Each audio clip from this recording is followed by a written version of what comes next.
Hello friends, Cryptovert Capital Malayalamത്തിന്റെ പുതിയ എപ്പിസോഡിലേക്ക് സ്വാഗതം. ബ്ലോക്ക് ചെയിൻ എന്നുള്ള ടെക്നോളജി വളരെ ഡിസ്റപ്റ്റീവ് ആൻഡ് ഇന്നോവേറ്റീവ് ആയിട്ടുള്ള ഒരു കണ്ടുപിടുത്തമായിട്ടാണ് ഫിനാൻസ് ലോകത്തെ ടെക് എന്തൂസിയാസ്റ്റ് കണക്കാക്കുന്നത്. എന്നിട്ടും ബിറ്റ്കോയിന് ഒരു ബില്യൺ പരിവേഷമാണ് സാധാരണക്കാരും ഗവൺമെന്റും കൊടുക്കുന്നത്. എന്താണ് അതിന്റെ കാരണം? Bitcoin is used by drug peddlers, molesters, robbers, money launderers. ഇതൊക്കെയാണ് നമ്മൾ ബിറ്റ്കോയിനെ കുറിച്ച് കേട്ടിരിക്കുന്നത്. എന്തുകൊണ്ടാണ് ബിറ്റ്കോയിൻ അങ്ങനെ ഒരു പരിവേഷം വന്നത്? ബിറ്റ്കോയിന്റെ ഫ്യൂച്ചർ എന്താണ് എന്നുള്ള കാര്യങ്ങൾ ഡീറ്റെയിൽഡ് ആയിട്ട് അറിയുവാനായി let's dive deep into the video, understand more about bitcoin and its potential in comparison with other technologies.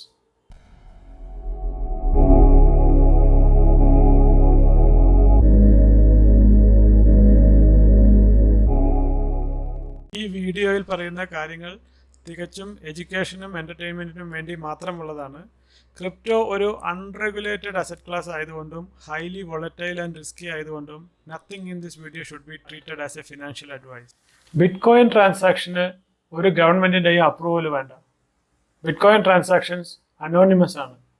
അതുകൊണ്ട് അത് ഉപയോഗിക്കുന്നത് കൊള്ളക്കാരും ഇല്ലീഗൽ ആക്ടിവിറ്റിക്കുമാണ്. ഇതാണ് ബിറ്റ്കോയിൻ്റെ തുടക്കകാലത്ത് പൊതുവെ ഉണ്ടായിരുന്നൊരു പ്രചരണം.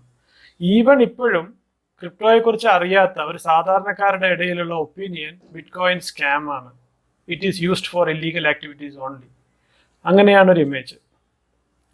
അതിന് കാരണം അങ്ങനെയാണ് അത് ഉപയോഗിച്ചതും അത് തന്നെയാണ്, അതിലൊന്നും സംശയമില്ല. പക്ഷേ ഏതൊരു ടെക്നോളജി നമ്മൾ എടുത്താലും ഏറ്റവും ആദ്യം അത് ഉപയോഗിക്കുന്നത് ആൻറ്റി സോഷ്യൽസ് ആയിരിക്കും. കാരണം they have to be on the cutting edge technology to oversmart the police and the law enforcement. അങ്ങനെയാണ്. ഇപ്പോൾ ഒരു എക്സാമ്പിൾ പറയുകയാണെങ്കിൽ, മോട്ടോർ വെഹിക്കിൾ കണ്ടുപിടിച്ചപ്പോൾ അത് ആദ്യം ഉപയോഗിച്ചത് ആരാണ്? ഓഫ് കോഴ്സ് റോബേഴ്സ് ആൻഡ് സ്നാച്ചേഴ്സ് ആണത്. അതിന് എവിഡൻസസും ഉണ്ട്. എന്തെങ്കിലും സാധനം റോബ് ചെയ്ത് കഴിഞ്ഞാൽ, തട്ടിപ്പിടുങ്ങി കഴിഞ്ഞാൽ അവർക്ക് എസ്കേപ്പ് ചെയ്യാനായിട്ട് മോട്ടോർ വെഹിക്കിൾസ് വേണമായിരുന്നു. ഓഫ് കോഴ്സ് അത് ഒത്തിരി സെറ്റിലായ ശേഷം. അപ്പോൾ ഏത് ഗൺസ് ആൻഡ് വെപ്പൺസ് ആദ്യം ഉപയോഗിക്കുന്നത് കൊള്ളക്കാരാണ്. കാരണം അവർക്ക് മറ്റുള്ള സിസ്റ്റത്തിന്റെ മേലെ ഒരു അഡ്വാൻറ്റേജ് കിട്ടാൻ they always look for latest technologies. അതുകൊണ്ട് തന്നെ ബിറ്റ്കോയിനും അങ്ങനെ തന്നെ ഏറ്റവും ആദ്യം ഉപയോഗിച്ചത് ഇല്ലീഗൽ ആക്ടിവിറ്റികൾക്കാണ്, നോ ഡൗട്ട്. പക്ഷേ അതല്ല അതിൻ്റെ പൊട്ടൻഷ്യൽ. ഒരു എക്സാമ്പിൾ പറയുകയാണെങ്കിൽ, ഒരു ഗണ്ണ് കണ്ടുപിടിച്ചപ്പോൾ ആദ്യം അത് ഉപയോഗിച്ചത് മറ്റുള്ളവരെ ഓവർസ്മാർട്ട് ചെയ്യാനും വാർസും വെപ്പൺസും വിൻ ചെയ്യാനുമാണ്. എന്നാൽ ഓവർ എ പീരീഡ് അതിൻ്റെ പൊട്ടൻഷ്യൽ മനസ്സിലാക്കി റെഗുലേഷൻസ് വന്ന് അത് കൺട്രോൾ ചെയ്തപ്പോൾ it is used for good purposes. ഡിഫെൻസീവായിട്ട് നമ്മൾ ഉപയോഗിക്കാൻ തുടങ്ങി. അതുപോലെയാണ് ഏതൊരു ടെക്നോളജിയുടെയും വളർച്ച. കൂടുതൽ ഡീറ്റെയിൽസ് നമുക്ക് നോക്കാം. ഏതൊക്കെ തരത്തിലാണ് ബിറ്റ്കോയിൻ ഇല്ലീഗലി യൂസ് ചെയ്തത്, എന്തുകൊണ്ടാണ് ഗവൺമെൻറ് ബിറ്റ്കോയിൻ ഇത്രയധികം പേടിക്കുന്നത് എന്നുള്ള കാര്യങ്ങളിലേക്ക് നമുക്ക് ഡീപ്പ് ഡൈവ് ചെയ്ത് നോക്കാം. ഒന്നാമത്, നമ്മൾ പറഞ്ഞതുപോലെ ഡ്രഗ് ഡീലേഴ്സ് അവരാണ് ബിറ്റ്കോയിൻ്റെ ഫസ്റ്റ് കൈൻഡ് ഓഫ് അഡോപ്റ്റേഴ്സ്. ഒരു തുടക്കകാലത്ത് ഒരു വെബ്സൈറ്റ് തന്നെ ഉണ്ടായിരുന്നു, നെയിംഡ് സിൽക്ക് റോഡ്. അതായത് US, മെക്സിക്കോ ഏരിയകളിൽ ആവശ്യക്കാർക്ക് ഡ്രഗ്സ് എത്തിച്ചു കൊടുക്കുന്ന ഒരു പോർട്ടലായിരുന്നു അത്. നമ്മൾ കേട്ടിട്ടുള്ള ഡാർക്ക് വെബ് കൈൻഡ് ഓഫ് പോർട്ടലാണത്. അതിൽ പേയ്മെൻറ്റ് സിസ്റ്റമായിട്ട് ഉപയോഗിച്ചിരുന്നത് ബിറ്റ്കോയിൻ ആണ്. So the transactions was very convenient for them. അതായത് കംപ്ലീറ്റ് അനോണിമസ് ആണ്, ബാങ്ക് വഴിയല്ല, ആവശ്യക്കാർക്ക് സാധനവും കിട്ടും. അപ്പോൾ it is adopted by them. See that was the first prominent use case. 2, it is used for money laundering. കാരണം ആർക്കും ആരുടെയും അപ്രൂവൽ ഇല്ലാതെ കാശ് ട്രാൻസ്ഫർ ചെയ്യാം. ഒരു രാജ്യത്തു നിന്ന് വേറൊരു രാജ്യത്തേക്ക് ട്രാൻസ്ഫർ ചെയ്യുന്നതിനോ അല്ലെങ്കിൽ ഒരു മണി മിക്സിംഗ് സർവീസ് എന്ന് പറയും. അതായത് കുറേ ട്രാൻസാക്ഷൻസ് ഒരു ജാറിലിട്ടിട്ട് വേറെ പല അഡ്രസ്സിലേക്ക് അയക്കും. അപ്പോൾ നോബഡി ക്യാൻ ട്രാക്ക് ഇറ്റ്. ഇത് എവിടെ നിന്ന് വന്നെന്നോ എവിടെ നിന്ന് പോകുന്നെന്നോ അറിയാൻ പറ്റില്ല. Again that's a value addition from a tech point of view, obviously used by money launderers for illegal activity. ഇതും സത്യമാണ്. 3, drug cartels and weapon traffickers. All illegal activities like payments should not be tracked. Of course, അതും bitcoin എടുത്തു. അതായത് സാധാരണ കറൻസിക്കും സാധാരണ സിസ്റ്റത്തിനും ഇല്ലാത്ത എന്തോ ഒരു അത്യപൂർവ ശേഷി ബിറ്റ്കോയിനും അതിൻ്റെ ട്രാൻസാക്ഷൻ ഉണ്ടായിരുന്നു. അൺഫോർച്ചുനേറ്റ്ലി അത് അഡോപ്റ്റ് ചെയ്തത് ഈ വക ആക്ടിവിറ്റികൾക്കാണ്. നാലാമത്തെ കാരണം, bitcoin uses lot of power. അത് തുടക്കകാലത്ത് ഉണ്ടായിരുന്നില്ല, പക്ഷേ over a period bitcoin network വളർന്ന് വലുതായി, അതിൻ്റെ ഹാഷിങ്ങും ബ്ലോക്ക് ജനറേഷനും ഡിഫിക്കൽട്ട് ആയപ്പോൾ പ്രത്യേകിച്ച് മൈനേഴ്സ് അത് റൺ ചെയ്യാൻ തുടങ്ങി. അപ്പോൾ എൻവിറോൺമെന്റലിസ്റ്റുകൾ വന്നു. അതായത് അൺനെസസറി ആയിട്ട് ഇലക്ട്രിസിറ്റി കളയുന്നുണ്ട്, പക്ഷെ ഒരുപാട് ഹീറ്റ് ഉണ്ടാക്കുന്നുണ്ട്, it will affect natural impact എന്നുള്ള കാരണങ്ങളൊക്കെ വന്ന് ഒരുപാട് കെയോസ് തുടങ്ങി. പക്ഷേ ഇൻ റിയാലിറ്റി ഒരു സ്റ്റാറ്റിസ്റ്റിക്കൽ സർവേ പ്രകാരം US ക്രിസ്മസ് ലൈറ്റിങ്ങിന് ഉപയോഗിക്കുന്നതിൻ്റെ വെറും 20% മാത്രമേ ബിറ്റ്കോയിൻ എനർജി സ്പെൻഡിങ്ങിന് വേണ്ടി ഉപയോഗിക്കുന്നുള്ളൂ. പക്ഷേ ആൾക്കാർക്ക് അതിൻ്റെ വാല്യൂ പ്രൊപ്പോസിഷൻ മനസ്സിലാക്കാത്തത് കൊണ്ട് ഇതൊരു വേസ്റ്റ് ഓഫ് ടെക്നോളജി ആണെന്ന് തോന്നി. Anyway we have a good payment system by government, എന്തിനാണ് വേറൊരു പാരലൽ സിസ്റ്റം എന്ന് അവർക്ക് തോന്നി. അപ്പോൾ എൻവിറോൺമെന്റലിസ്റ്റുകൾ ലഹള ഉണ്ടാക്കാൻ തുടങ്ങി. Fifth, this is the most important, ഒരു ഗവൺമെന്റിന്റെ മോസ്റ്റ് പവർഫുൾ വെപ്പണാണ് അവിടുത്തെ കറൻസി എന്ന് പറയുന്നത്. എന്നാൽ ബിറ്റ്കോയിൻ ഒരു പാരലൽ സിസ്റ്റമായിട്ട് ഡെവലപ്പ് ചെയ്ത് വരികയാണ്. സോ എല്ലാ രാജ്യക്കാരും ഉറ്റുനോക്കുന്നത് ഈ പോരാളിയെയാണ്. ഒരു രാജ്യത്തിന്റെ മൊത്തം പവർ സിസ്റ്റത്തിന് അല്ലെങ്കിൽ ബ്ലഡ് ലൈൻ ആയത് മണി ട്രാൻസ്ഫേഴ്സ് കൺട്രോൾ ചെയ്യാൻ ഒരു പാരലൽ സിസ്റ്റം, അതും ആരുടെയും കൺട്രോളിൽ ഇല്ലാതെ വരുന്നത്, it definitely threaten the status co of government. Obviously the first and foremost US dollar, കാരണം അതാണ് വേൾഡ് കറൻസി. അതിനൊരു ത്രെറ്റ് വന്നാൽ അവർ വെറുതെ ഇരിക്കുവോ? നോ. ഏതെങ്കിലും രാജ്യക്കാർ അവരവരുടെ കറൻസിക്ക് ഒരു പ്രശ്നം വന്നാൽ വെറുതെ ഇരിക്കുവോ? ഇല്ല. അതുകൊണ്ട് എല്ലാവരുടെയും ഫസ്റ്റത്തെ reaction was to kill it. അതുപോലെ തന്നെ ചൈന, ഇന്ത്യ, ബാക്കി എല്ലാ രാജ്യക്കാർക്കും they realised this is some kind of threat to their native currency. So everybody try to ban it. പക്ഷേ ഇതുവരെ നടന്നില്ല. നമ്മൾ ന്യൂസ് എടുത്ത് നോക്കിക്കഴിഞ്ഞാൽ എല്ലാ വർഷവും മിനിമം ബിറ്റ്കോയിൻ ബാൻ ചെയ്തു, ബിറ്റ്കോയിൻ ബാൻ ചെയ്തു എന്നുള്ള ഒരു 4-5 ന്യൂസ് കാണും. പിന്നെ ഏറ്റവും അവസാനമായിട്ട് മീഡിയ എല്ലാത്തിൻ്റെയും നെഗറ്റീവ് സൈഡുകൾക്കാണ് കൂടുതൽ ഹൈപ്പ് കൊടുക്കുന്നത്. Because they want news. അത്രേ ഉള്ളൂ. It's so simple. അപ്പൊ ഈ വക കാരണങ്ങൾ കൊണ്ടാണ് ബിറ്റ്കോയിൻ ഒരു നെഗറ്റീവ് പരിവേഷം ഉണ്ടായത്. പക്ഷേ ഒരു ടെക്നോളജിയുടെ യാത്ര നമ്മൾ നോക്കുമ്പോൾ it has to go through the journey. നമുക്ക് 1-2 എക്സാമ്പിൾസ് എടുക്കാം. ഓക്കെ, ഏറ്റവും ആദ്യം മോട്ടോർ വെഹിക്കിൾസ്. ഓക്കെ, ഏറ്റവും ആദ്യം മോട്ടോർ വെഹിക്കിൾസ് വന്ന സമയത്ത് അതിന്റെ സ്പീഡ് ഹോഴ്സ് കാർട്ടിനേക്കാളും ഭയങ്കര കുറവായിരുന്നു. അപ്പോ എല്ലാവരും കളിയാക്കാൻ തുടങ്ങി, എന്തിനാണ് നമുക്ക് ഈ ഒരു ഡിവൈസ്, ഇത് കുതിരയുടെ അത്ര പോലും സ്പീഡിൽ പോവില്ലല്ലോ, then why we need it. അത് മാത്രമല്ല, ഇതിന്റെ ബ്രേക്കിംഗ് സിസ്റ്റവും പ്രോപ്പർ ഡ്രൈവിംഗ് സ്കില്ലും ഇല്ലാത്തത് കൊണ്ട് വഴി കൂടെ നടന്നു പോകുന്നവർ അത് ഇടിക്കുന്നു, യാത്രക്കാർ മരിക്കുന്നു, അങ്ങനെ ഒരുപാട് പ്രശ്നങ്ങൾ. അപ്പോൾ ഈവൻ മീഡിയ എന്താണ് ചെയ്തത്?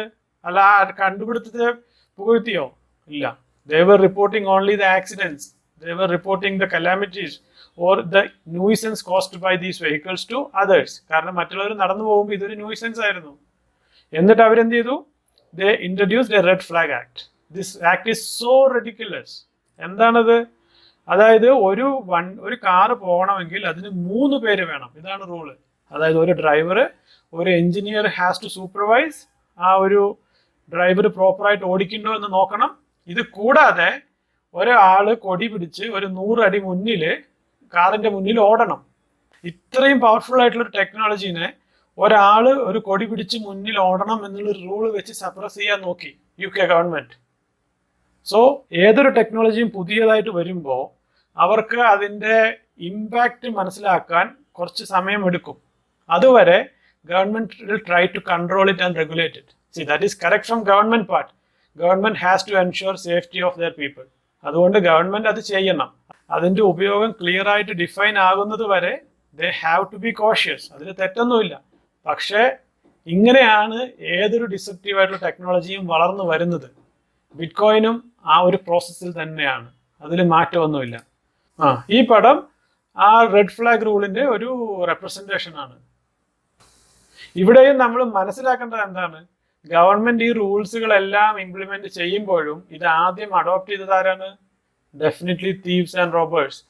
എന്തെങ്കിലും ഒരു ഇല്ലീഗൽ ആക്ടിവിറ്റി നടത്തി കഴിഞ്ഞാൽ രക്ഷപ്പെടാൻ ഉപയോഗിച്ചിരുന്നത് മോട്ടോർ വെഹിക്കിൾസ് ആണ്. They used it first. സാധാരണക്കാർക്ക് അല്ലെങ്കിൽ കോമൺ മാന് അതൊരു ന്യൂയിസൻസ് ആയപ്പോൾ ദേ യൂസ്ഡ് ഇറ്റ്, അല്ലേ? സോ ഇങ്ങനെയാണ് ടെക്നോളജി ഇവല്യൂഷൻ വരുന്നത്. ഇനി നമുക്ക് ഇലക്ട്രിസിറ്റിയുടെ കണ്ടുപിടുത്തം നോക്കാം. ഇലക്ട്രിസിറ്റി വന്നപ്പോൾ ഏറ്റവും ആദ്യം അത് ഹൗസിൽ ഇൻസ്റ്റാൾ ചെയ്യാൻ പറ്റില്ലായിരുന്നു. കാരണം അതിന് പ്രോപ്പർ ഇൻസുലേഷൻ ഇല്ലാത്തതുകൊണ്ട് ആൾക്കാർക്കൊക്കെ ഷോക്ക് അടിച്ച ആൾക്കാർ മരിക്കുമായിരുന്നു. അതുപോലെ പ്രോപ്പർ ഇൻസുലേഷൻ ഇല്ലാത്തത് കാരണം വീടുകൾ തീ പിടിക്കുമായിരുന്നു. ഓഫ് കോഴ്സ് മീഡിയ അത് മാത്രമാണ് റിപ്പോർട്ട് ചെയ്തിരുന്നത്.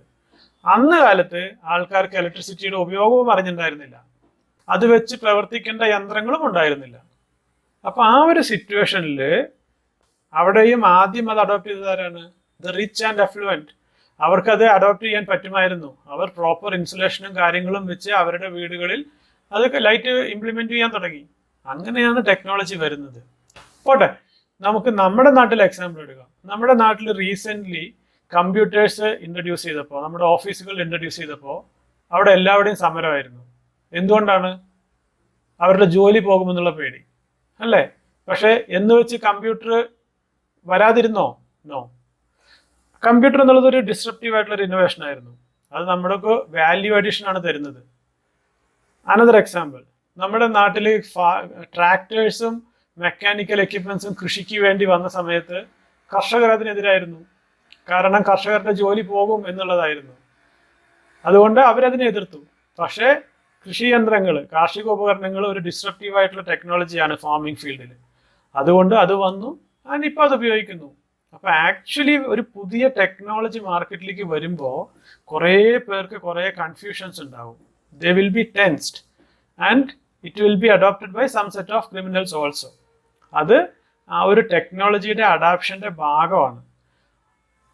ആ ടെക്നോളജി ക്ലിയർ ആയിട്ട് വെൽ ഡിഫൈൻഡ് സ്ട്രക്ചറിലേക്ക് എത്തുന്നത് വരെ government has to regulate it. അത് അവരുടെ ജോലിയാണ്. അപ്പം നമുക്ക് നോക്കിയാൽ മനസ്സിലാകുന്നത് ബിറ്റ്കോയിനും ആ ഒരു പാത്തിൽ കൂടെ തന്നെയാണ് പോകുന്നത്. It is not different. മറ്റുള്ള ടെക്നോളജികൾ ഒരു 50 വർഷം 60 വർഷം കഴിഞ്ഞതുകൊണ്ട് നമുക്ക് തിരിഞ്ഞു നോക്കി മനസ്സിലാക്കാൻ പറ്റും. Bitcoin is just 10 years. അതുകൊണ്ട് നമ്മളത് കാണുന്നില്ല. But we can correlate and understand the technology is going through the same path of revolution. എനിക്ക് പറയാനുള്ളത് മഹാത്മാഗാന്ധിയുടെ ഒരു കോട്ടാണ്. അതായത് first they ignore you, then they laugh at you, and then they fight you, and then you win. നമ്മളിപ്പോ then they fight you എന്നുള്ള സ്റ്റേജിലാണ്. Loss, regulations, ടാക്സേഷൻസ് എല്ലാം വന്നിട്ടുള്ള സ്റ്റേജിലാണ്. ബട്ട് നേരത്തെ കണ്ട പോലെ വി വിൽ ഗോ ഹെഡ്. പക്ഷേ നേരത്തെ കണ്ട പോലെ ടെക്നോളജി ഡിസ്ട്രപ്റ്റീവ് ആണ്, വാല്യൂ അഡീഷൻ ആണ് എങ്കിൽ അത് മുന്നോട്ട് തന്നെ പോയിക്കൊണ്ടിരിക്കും. ഈ വീഡിയോ നിങ്ങൾക്ക് ഇഷ്ടമായെന്ന് വിചാരിക്കുന്നു. If you like this video, please subscribe to this channel and share it with your friend who want to know about crypto very much. Thank you.